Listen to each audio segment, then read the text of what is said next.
Hello, I'm John Bachman. New York City now has its first confirmed case of Ebola. Also, New York City police officer is fighting for his life after being attacked by a man with a hatchet in Queens.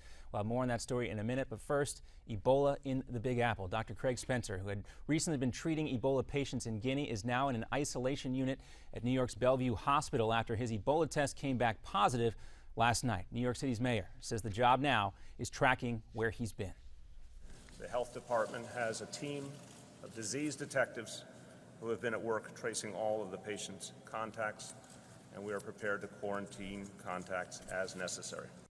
And there have been 3 people quarantined already, Dr. Spencer's fiancée and 2 friends. Spencer had taken a couple of subways and a Uber cab and had been bowling since returning from Guinea over a week ago. But officials are stressing that he did not start showing any symptoms and likely was not contagious until yesterday morning.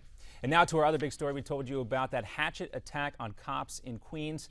This is the man right here moments before he started swinging that hatchet at a group of 4 rookie officers standing together. New York's police commissioner says one cop was hit in the arm, and then the suspect continued swinging the hatchet, striking a second officer in the head, causing him to fall to the sidewalk.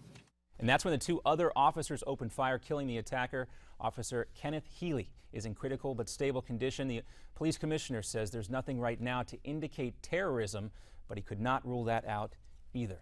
And now we're getting a look at some of the earliest moments of that terror attack in Ottawa. This surveillance video shows gunman Michael Zahaf Babu running with his weapon, jumping into a car, driving into the Parliament building, and then running inside. He killed a soldier standing guard at the nearby War Memorial before opening fire inside Parliament. The shooter was killed by Parliament's Sergeant-at-Arms. Many are calling him a hero. And the weakest American president of them all is the man in the White House right now. At least that's what the senior advisor to Iran's president is saying. He calls President Obama's tenure humiliating and says America has suffered its greatest defeats while he's been in office. And people in Washington state are cleaning up today after an extremely rare weather event. The National Weather Service confirms a twister packing winds of up to 110 miles per hour pulled roofs off buildings and then uprooted trees in the southern Washington town of Longview, and it ran for a little over a mile before dissipating.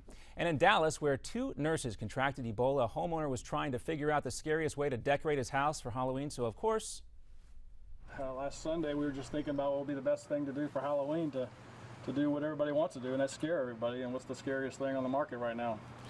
Unfortunately, it's Ebola.